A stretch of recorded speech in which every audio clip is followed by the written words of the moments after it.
Good evening friends, स्वागत है आप सभी का एक बार फिर से हमारे इस यूट्यूब चैनल में। और फ्रेंड्स, आज हम लोग बात करने जा रहे हैं प्रकाश का परावर्तन और अपवर्तन, इन सभी के जो ऑब्जेक्टिव हमारी ये सीरीज़ है। चलिए शुरू करते हैं। देखिए, पहला क्वेश्चन देखिएगा, निम्नलिखित में से कौन किसी बिंदु स्रोत से उस पर आपतित प्रकाश का समांतर पुंज बना सकता है। यानी कि समांतर पुंज बनाना है, ठीक है ना। तो इसमें बड़ा सिंपल सा है, आपने पढ़ा होगा, अभिसारित और अपसारित वाली कंडीशन पढ़ी होगी और किस किस कंडीशन में होती है, ठीक है। तो होता है आपका अवतल दर्पण और उत्तल लेंस, इन दोनों में ही आ जाएगा, बाकी ठीक है, बाकी के बारे में देखने की भी जरूरत नहीं है। इसके बाद में बात करते हैं क्वेश्चन नंबर 2। ये ध्यान से देखिएगा, ये एक न्यूमेरिकल्स है और इसको हम लोग सॉल्व करेंगे। देखिए ध्यान से, 10 मिलीमीटर लंबी कोई सुई किसी अवतल दर्पण के सामने ऊर्ध्वाधर रखी है, ठीक है ना। और ये कहा इसके बाद में, इस सुई का 5 mm यानी कि मिलीमीटर लंबा प्रतिबिंब दर्पण के सामने 30 सेंटीमीटर की दूरी पर बनता है। और हमें क्या बताना है, हमें बताना है कि दर्पण की फोकस दूरी कितनी होगी। हमें बस ये ध्यान रखना है, ठीक है। देखिए, इसमें एक समझने वाली कौन सी बात होती है, आपने एक चीज़ पढ़ी होगी, ठीक है। ये ऐसे पढ़ा होगा कहीं ने, I/O is equal to V/U। एक कंडीशन ये पढ़ी होगी और दूसरी कंडीशन भी ऐसी होती है, I/O is equal to V/U, but उसमें ना माइनस होता है, ठीक है। तो अब आपको देखो यहाँ पे ये ध्यान रखना है, ये फॉर्मूला इंप्लीमेंट करना है, इसमें लगाना है। अगर है लेंस आपके न्यूमेरिकल में, अगर लेंस है तो ये वाला फॉर्मूला लग जाएगा, माइनस वाला। और अगर वहाँ पर आपका दर्पण दिया गया है तो फिर आपका प्लस वाला फॉर्मूला लग जाएगा, ठीक है। इसमें माइनस होता है, ये ध्यान रखना है, क्लियर। और ये वाला फॉर्मूला लगाना है। अब देखिए इसमें क्या क्या दिया गया है, ये देखते रहिएगा। इसमें इन्होंने क्या दिया है, देखिए इसमें इन्होंने दिया है ओ कितना है, अगर आप ध्यान से देखेंगे 10 सेंटीमीटर। ओ कितना है आपका इसमें, ठीक है, 10 सेंटीमीटर है। उसके बाद में आई कितना है, अगर आप ध्यान से देखेंगे आई इसमें है 5 सेंटीमीटर, ठीक है भाई।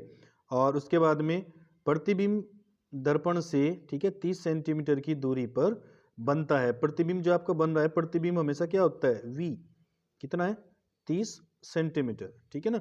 और इसके बाद में एक फॉर्मूला जो अभी आपसे बताया, आपको ये फॉर्मूला लगा देना, I/O is equal to V/U, ठीक है। यहाँ पे आप वैल्यू रखेंगे, वैल्यू रखने के बाद यहाँ से U की वैल्यू आ जाएगी। और जैसे ही U की वैल्यू यहाँ से आ जाएगी तो आप जानते हैं फोकस दूरी का फॉर्मूला क्या होता है, 1/f is equal to 1/v plus 1/u, ठीक है। U ऑलरेडी गिवन, ठीक है ना। और इस फॉर्मूले से सॉरी V दिया गया है और U आप इस फॉर्मूले से निकाल लेंगे और दोनों की वैल्यू यहाँ पर रख देंगे। और उसके बाद सोल्व करने के बाद ये आपका -20 सेंटीमीटर आ जाएगा, ठीक है ना। कितना आ जाएगा भैया आपका, -20 सेंटीमीटर आ जाएगा, इसमें कोई डाउट नहीं होना चाहिए। इसके बाद में क्वेश्चन नंबर 3, निम्नलिखित में से किस स्थिति में कोई अवतल दर्पण बिंब से बड़ा, ठीक है ना, वास्तविक प्रतिबिंब बना सकता है। कब बना सकता है, कब वो कंडीशन होगी। देखिए इस प्रकार से ये अवतल दर्पण होता है, ये आपका ऐसे, ठीक है ना। और यहाँ पे ऐसे कोई वस्तु रख देते हैं, यहाँ पे क्या होता है, एक F होता है, ठीक है, और एक क्या होता है आपका C। ये आपका क्या होता है, P होता है यहाँ पे, ठीक है ना, जो आपका ध्रुव है, ठीक है। ध्रुव कहाँ है आपका, ये रहा, ये आपका क्या हो जाएगा, ठीक है, ये हो जाएगा आपका P। अब आपको ये ध्यान रखना, कोई वस्तु, ठीक है ना, जितना इधर को जाती चली जाएगी, ऐसे ऐसे जाएगी, जितना इधर जाएगी ऐसे ही उसका जो प्रतिबिंब है वो बड़ा होता चला जाएगा। अब देखिए क्वेश्चन क्या क्या उसने इसमें क्या क्या ऑप्शन दे रखे हैं, ठीक है ना। प्रतिबिंब कहाँ बड़ा बनेगा, जितना P के पास होगा, ठीक है भाई, जितना क्या हो जाएगा आपका P के पास हो जाएगा, ये P यानी कि ये, उतना ही क्या हो जाएगा, प्रतिबिंब बड़ा हो जाएगा। चलिए देखते हैं वो ऑप्शन। पहला, जब बिंब का मतलब ना वस्तु होता है, ऑब्जेक्ट, जब वक्रता केंद्र पर हो, यानी कि पहले यहाँ पे है पहली कंडीशन। दूसरा, जब बिंब दर्पण से ध्रुव और फोकस के बीच, यानी कि यहाँ पे है, ठीक है। देखो हम दूर जा रहे हैं और जैसे हम इधर इधर दूर जाएंगे ना, यानी कि इस साइड जब हम दूर जाएंगे तो फिर प्रतिबिंब का साइज छोटा होता जाएगा, और जब इस साइड जाएंगे तो प्रतिबिंब का साइज बड़ा होता चला जाएगा। सी, जब बिंब क्या है, फोकस और वक्रता केंद्र, ये तो हो गया ना, वही कंडीशन है सेम। और उसके बाद में जब बिंब जो है वक्रता केंद्र से अधिक दूरी पर हो, यानी कि इस साइड हो कहीं भी, ठीक है ना, तो और छोटा हो जाएगा। तो बस जो आपका पहले वाला ऑप्शन ये वाला ठीक हो जाएगा, ठीक है ना, इसमें कोई डाउट नहीं होना चाहिए। अब इसके बाद में क्वेश्चन नंबर आपका 4, ये भी एक न्यूमेरिकल है। देखिए क्या दे रखा है, ये कह रहा है जब किसी प्रकाश किरण के माध्यम ए से माध्यम बी में, ठीक है, ये चित्र है, देख लीजिएगा ध्यान से। और चित्र में आई कितना है आपका, ये रहा आपका आई 45, ठीक है, इसको क्या बोलते हैं, आपतित कोण। और फिर जब जा रहा है तो कितना बन रहा है आपका 60 परावर्तित कोण बन रहा है, ठीक है ना। तो अगर हम क्या करें, कोई भी अपना जब प्रश्न हम लोग करते हैं तो एक नॉर्मल सा फॉर्मूला हम लगाते हैं माध्यम में, ठीक है ना। अपवर्तनांक निकालना क्या फॉर्मूला होता है, sine I upon sine R, ठीक है। यहाँ पे 45 दिया गया है, 60 दिया गया है, ठीक है। आई आपका 45 है, ये रहा, और आर आपका 60 है, ठीक है ना। ये आप दोनों वैल्यू रख देंगे, यानी कि ऐसे कर देंगे साइन 45, ठीक है, और अपन हो जाएगा आपका साइन 60। साइन 45 का मान 1/√2 होता है, ठीक है, और उसके बाद में साइन 60 का √3 अपॉन, ठीक है ना, 2। और उसके बाद में 2 सबसे नीचे है तो सबसे ऊपर भाग जाएगा, तो ये बन जाएगा आपका ऐसे 2√2√3, ठीक है। और जब सेम संख्या होती है आपकी, ठीक है ना, एक पे रूट हो और एक पे रूट ना हो, तो फिर जो दूसरी वाली होती है ना उस पे रूट चला जाता है, यानी क्या आ जाएगा आपका √2/√3 ये हो जाएगा, क्लियर। और उसके बाद में फिर आपको ना उसको उल्टा कर देना है, ठीक है, क्योंकि ये उल्टा पूछ रहा है, ये पूछ रहा है माध्यम ए के सापेक्ष बी का पूछा उसने, ठीक है, माध्यम ए के सापेक्ष बी, तो आपने फॉर्मूला पढ़ा होगा, ठीक, तो इसको उल्टा कर देंगे, यानी कि आपका इसमें ऑप्शन ए करेक्ट हो जाएगा। चलिए इसके बाद में आगे बढ़ेंगे हम लोग अपने नेक्स्ट क्वेश्चन की तरफ, ठीक है ना। इसमें क्या कह रहा है, कोई प्रकाश किरण, ठीक है, ये आपका एक डायग्राम है, यहाँ पे आपको दिख रहा होगा, कोई प्रकाश किरण, ठीक है ना, वो ए से बी में प्रवेश करती है, ठीक है, आपका माध्यम ए है, ये तो माध्यम ए है नीचे, और ऊपर आपका माध्यम बी है, इसमें प्रवेश करती है। तो माध्यम ए के सापेक्ष बी का अपवर्तनांक होगा 1 से अधिक, 1 से कम, 1 या 0। देखिए ये ना बड़ा सिंपल सा है, आप लोग इतना इसमें थोड़ा सा समझने की जरूरत है केवल। देखिए आपके पास फॉर्मूला होता है n अभी अभी आया था sine I upon sine R, ठीक है भाई, ये आपका स्नेल्स का रूल भी होता है। अब देखिए ध्यान से, इसमें समझने वाली बात क्या है, ये आपका आपतन कोण है और ये आपका अपवर्तन कोण है। तो जब अपवर्तन कोण ज़्यादा हो जाएगा, यानी कि बटे में ज़्यादा हो जाएगा, तो n का वैल्यू क्या हो जाएगा, कम हो जाएगा। अगर बटे में कम हो जाए, ठीक है ना, तो ऊपर का यानी कि n का वैल्यू क्या जाता है, ज़्यादा, क्योंकि एक दूसरे क्या है, इनवर्सली प्रोपोर्शनल है, यानी कि व्युत्क्रमानुपाती है, यही समझ लीजिए एक दूसरे के विपरीत है। देखिए ध्यान से, अगर नीचे मान होगा ज़्यादा तो यहाँ हो जाएगा कम, ये हो गया कम बटे वाला, ठीक है, तो ये हो जाएगा ज़्यादा। अब यहाँ पे कोण देखिए, बटे में ज़्यादा हो रहा है, आर का मान ज़्यादा है, ठीक है ना। अब जब नीचे ज़्यादा हो जाएगा तो कंडीशन विपरीत हो जाएगी। क्लियर हुई बात, यहाँ तक कोई डाउट आपको नहीं होना चाहिए, ठीक है भाई। अब देख लीजिए इसमें कौन सा ऑप्शन आपका करेक्ट रहेगा, यानी कि कोण प्रभावित करते हैं।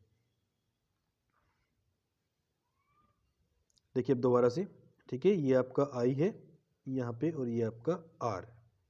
तो अब देखिए कौन सा है, क्वेश्चन क्या पूछा इसने भी इसको उल्टा कर दिया। देखिए ध्यान से देखना भाई, माध्यम ए के सापेक्ष, ठीक है ना, ए के सापेक्ष माध्यम बी का अपवर्तनांक पूछता है, और जब बी का अपवर्तनांक पूछता है तो आपको, जैसे आपने क्वेश्चन में अभी किया था तो ना, आपने बिल्कुल उसका उल्टा कर देना है, ठीक है ना। ये क्वेश्चन को उलझाने के लिए इस प्रकार से आपको दिया जाता है।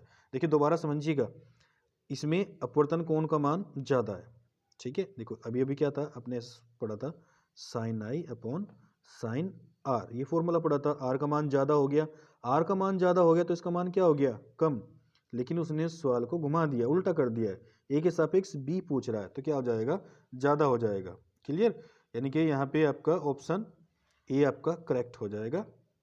इसके बाद में बात करते हैं नेक्स्ट।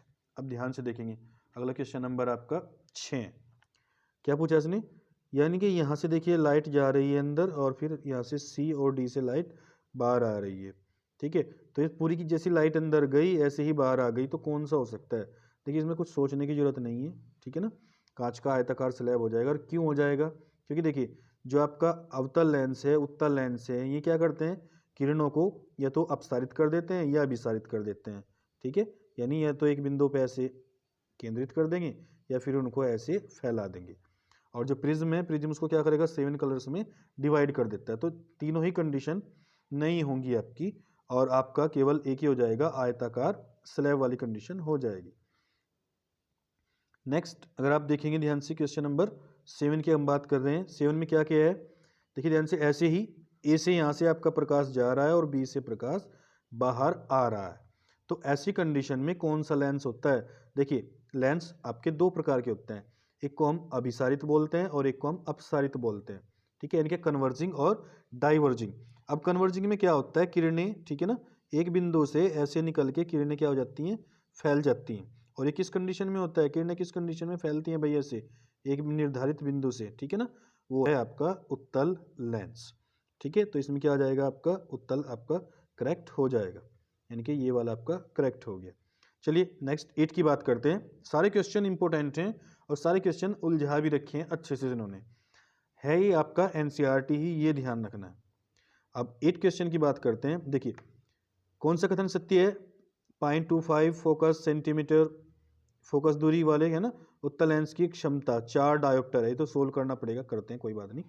और देखिए उसके बाद में question number B, option B देखिए, 0.25 फोकस दूरी के उत्तल लेंस, देखो उत्तल लेंस की क्षमता ना माइनस की कभी नहीं होती, तो ये तो हो जाएगा गलत। अगला देखो सी ऑप्शन, यही है 2.25 फोकस सेंटीमीटर अवतल, अवतल की कभी प्लस नहीं होगी, ये भी गलत है। ठीक है, और फिर यहाँ उत्तल दिया, ये आपका निगेटिव दे दिया है। ठीक है, कितनी इसकी डायोप्टर हो जाएगी, क्लियर हुई ना। अब देखते हैं, हम इनको सोल्व करके देख लेते हैं। देखिए हमारे पास फॉर्मूला होता है ऐसे, P = 1/f होता है। ठीक है भाई, 1। अब f का मान कितना है आपका, 0.25 नॉर्मल। अब हम लोग क्या करते हैं, हमेशा ऐसे दशमलव हटा देते हैं, 2 जीरो बढ़ा देते हैं, और फिर ऐसे 25 को 4 से काटेंगे तो कितना जाएगा भाई, आपका 4 डायोप्टर आपका आ जाएगा, कोई डाउट वाली बात नहीं है। ठीक है, अब देखो अगर आप ध्यान से देखेंगे तो इसमें दे रखा अवतल लेंस की फोकस दूरी माइनस में होती है, ये बात सही है भाई। ठीक है, कैसे होती है, माइनस, माइनस है यहाँ तक तो ठीक है, लेकिन फोकस दूरी भी तो माइनस में ही होती है। इसने फोकस दूरी कैसी दे रखी है, प्लस, ये वाली कैसी है, प्लस, जबकि होनी कैसी चाहिए अवतल के लिए, माइनस। तो इसमें जो आपके निचले 3 ऑप्शन है वो बिल्कुल गलत है, और वो एक आपका फर्स्ट ऑप्शन इसमें करेक्ट हो जाता है। इसके बाद में आगे बढ़ते हैं हम लोग। देखिए कौन सा क्वेश्चन है हम लोगों का है, 9। अच्छे क्वेश्चन हैं आपके सभी, देखिए ध्यान से। वाहन के पीछे के दृश्य को देखने के लिए लगे दर्पण का आवर्धन, ठीक है, कितना होता है, ये देखना है हमें। देखिए ये बड़ा सिंपल सा क्वेश्चन है। ठीक है, आप लोगों को एक बात देखी होगी, अगर वस्तु का प्रतिबिंब, ठीक है, वस्तु क्या होती है आपकी O, ठीक है, और प्रतिबिंब क्या होता है I, ठीक है ना। अब O जो है अगर वो I से हमेशा बड़ा है, ठीक है, अगर समझ लीजिए अगर वस्तु बड़ी है और प्रतिबिंब छोटा बन रहा है, तो वो क्या हो जाएगा, आपका जो आवर्धन होता है वो 1 से कम हो जाता है। ठीक है, आवर्धन क्या हो जाएगा आपका, 1 से कम हो जाएगा। क्यों, क्योंकि आवर्धन का फॉर्मूला क्या है, m क्या होता है आपका, I/O। अगर O ज़्यादा है तो ये ऑटोमेटिक कम हो जाएगा। ठीक है ना, और ऐसा किस कंडीशन में होता है, अब देखिए यहाँ पे समझने वाली बात क्या है, यहाँ पे है कि वाहनों के पीछे, अब वाहनों में कौन सा दर्पण लगता है, ठीक है, वाहनों में कौन सा लगेगा भाई, अवतल। ठीक है, अब देखिए कॉमन सेंस की बात क्या है, जब हम लोग शीशे में पीछे देखते हैं तो देखो गाड़ी हो, ट्रक हो, कार हो, वो तो हमेशा बड़ा होता है, और दर्पण में हमेशा क्या दिखाई देता है, छोटा दिखाई देता है। यानी कि प्रतिबिंब क्या बन रहा है, छोटा बन रहा है, और जब प्रतिबिंब छोटा बन रहा है, ठीक है, तो उसका मान कितना हो जाएगा, 1 से कम। क्लियर हो गया क्वेश्चन भी। चलिए इसके बाद में नेक्स्ट क्वेश्चन की तरफ रुख करते हैं हम लोग। देखिए ध्यान से, नेक्स्ट क्या है आपका, अवतल दर्पण है, ये भी न्यूमेरिकल है आपका, आप लोग इसको कर लीजिएगा। देखो इसमें क्या समझने वाली बात है मैं बता देता हूँ आपको। इसमें फोकस दूरी दे रखी है आपकी, ठीक है, और ये कहा समान साइज, यानी कि जितना आपका O है उतना ही आपका प्रतिबिंब यानी कि I। तो देखो आपके पास फॉर्मूला क्या है, अभी आपने पढ़ा था, ठीक है, ऐसे I/O = क्या पढ़ा था आपने, V/U। अभी दोनों के दोनों क्या है, दोनों सेम है। अब जब ये दोनों सेम हो जाएंगे तो फिर ये दोनों ऐसे कट जाएंगे, यानी कि V = किस क्या आ जाएगा भाई, U क्या आ जाएगा, नॉर्मल। अब आपको फॉर्मूला क्या होता है ऐसे, 1/f = क्या होता है, 1/v + U। यहाँ तक कोई डाउट नहीं होगा। अब देखो दोनों के दोनों क्या हैं, इक्वल है, दोनों के दोनों क्या हैं, इक्वल। तो आप v के स्थान पे क्या लिख लेंगे, u प्लस आगे भी क्या है, u। ठीक है, अब देखिए चूंकि अब इसका अपोन इनके बटा सेम है तो u आ जाएगा, एक और एक कितना हो जाएगा भाई, 2। 1/f था ना, f का वैल्यू कितना दे रखा है आपके क्वेश्चन में, 15। ठीक है, क्रॉस मल्टीप्लाई करेंगे तो u का वैल्यू कितना आ जाएगा, यहाँ से 30 आ जाएगा, क्वेश्चन आपका खत्म। इसके बाद में अगला क्या है, अगला है आपका कि ऊंचा देखा जा सकता है। ठीक है, क्या बोल रहा है कि दूरस्थ ऊंचे भवन की लंबाई का प्रतिबिंब सभी से देख सकते हैं, इसमें कोई डाउट वाली बात नहीं, सभी। ठीक है, उसके बाद में अगला, वाहनों में जो होता है आपका हेडलाइटों में बल्ब कहाँ लगा होता है। देखो भाई, ये मान लो दर्पण है, ठीक है, बल्ब यहाँ पे ऐसे लगा रहता है, और हम नॉर्मल क्या मानते हैं अपने दर्पण में, ये वाला जो बिंदु होता है आपका, ये वाला, इसको हम क्या बोल देते हैं, इसको हम बोलते हैं P। ठीक है, क्या बोलते हैं, P, यानी कि वो क्या होता है आपका ध्रुव।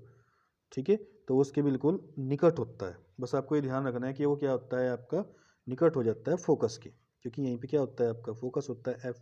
ठीक है, C होता है तो उसके निकट आ जाएगा, तो ये आपके फोकस के निकट आ जाएगा, ये आपका ऑप्शन करेक्ट हो जाएगा। फिर उसके बाद में क्वेश्चन नंबर 13 की बात करते हैं, परावर्तन के नियम लागू होते हैं।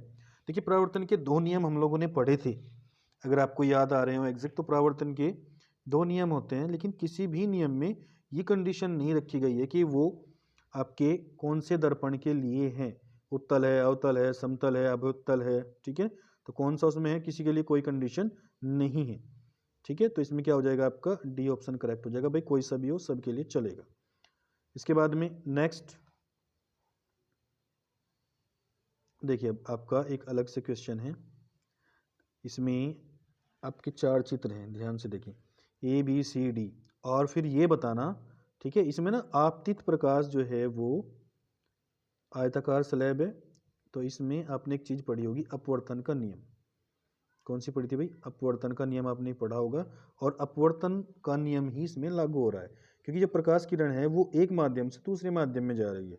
तो देखो अपवर्तन का नियम ये बोलता है, या अपवर्तन किसको बोलते हैं, कि जब एक प्रकाश किरण, ठीक है, ऐसे आपने पढ़ा होगा, एक माध्यम से दूसरे माध्यम में जाती, जाना तो उसको ऐसे चाहिए बिल्कुल सीधा, लेकिन वो क्या होती है, या तो वो इधर चली जाती है या इधर आ जाती है, यानी कि या तो विलंब से दूर चली जाती है या विलंब के पास आ जाती है, यानी कि झुक जाती है, और इस घटना को क्या बोलते हैं, प्रकाश का अपवर्तन बोलते हैं।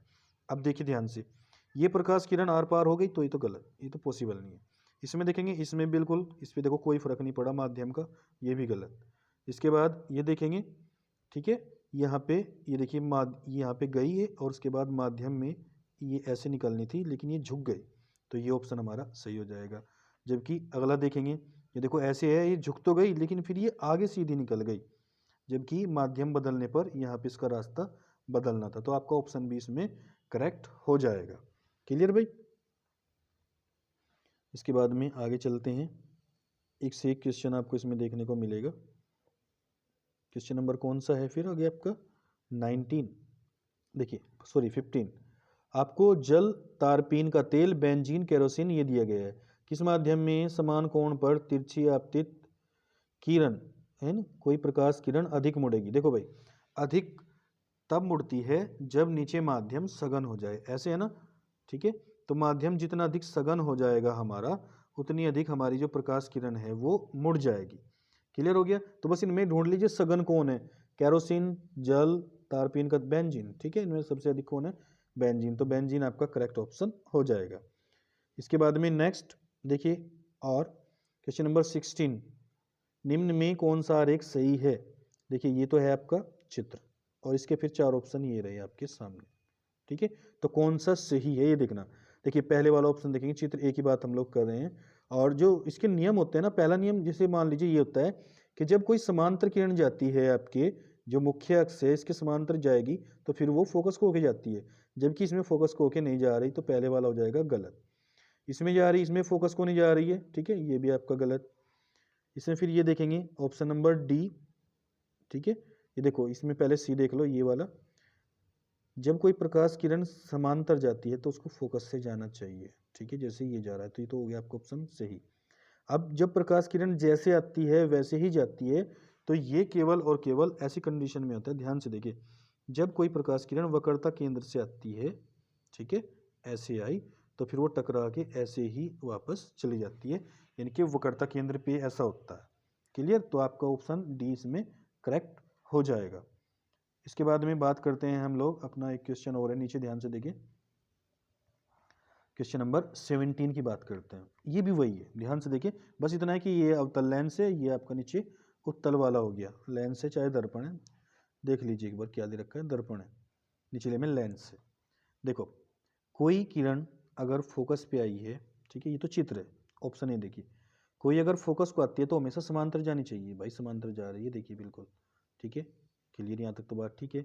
ये फोकस को आई तो ये समांतर जानी चाहिए थी, ये ऑप्शन गलत हो गया।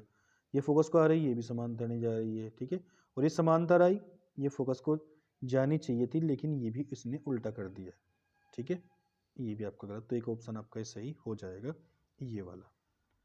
उसके बाद में और क्वेश्चन है, देख लेते हैं, ठीक है। आपके देखिए कौन कौन से हैं भाई, 2 क्वेश्चन हो रह गए, इनको भी सोल्व करते हैं।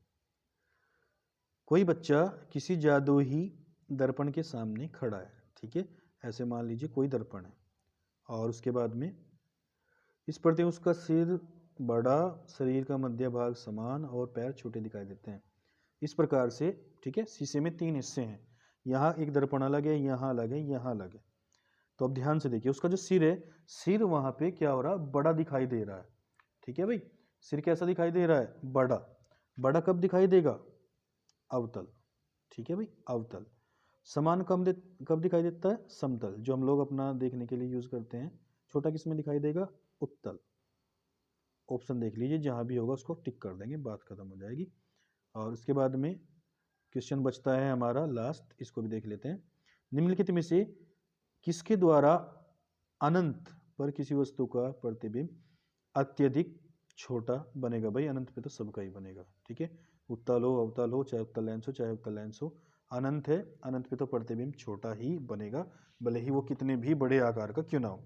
अब जैसे बात करते हैं हम लोग, स्टार देखते हैं ना, ठीक है, तारे देखते हैं। अब बहुत से तारे ऐसे हैं जो सूरज से भी बड़े आकार के होते हैं, लेकिन हमेशा छोटे दिखाई देते हैं। क्यों? क्योंकि दूरी कितनी है, अनंत दूरी पे है, तो अनंत दूरी पे हमेशा छोटे दिखाई देंगे। चलिए फ्रेंड्स, ये आपकी ऑब्जेक्टिव सीरीज कंप्लीट हो गई है। इसके और फिर नेक्स्ट सीरीज हम लोग लेके आएंगे, जो आपका नेत्र वाला होता है, मानव नेत्र, ठीक है, रंग बिरंगा संसार, ऐसे करके पार्ट हैं आपके, अलग अलग हो सकते हैं, तो उसके बारे में फिर नेक्स्ट सीरीज लेके आ रहे हैं। और अगर हमारा आपका वीडियो ज्ञानवर्धक हो, आपकी नॉलेज इंक्रीज होती हो, तो हमारे चैनल को लाइक ज़रूर करें, ठीक है। आपने ऑलरेडी सब्सक्राइब किया है तो अच्छा है, नहीं किया है तो आप लोग कर सकते हैं, ठीक है ना। चलिए फिर मिलते हैं आपसे जल्दी नेक्स्ट वीडियो में, तब तक के लिए पढ़ते रहिए।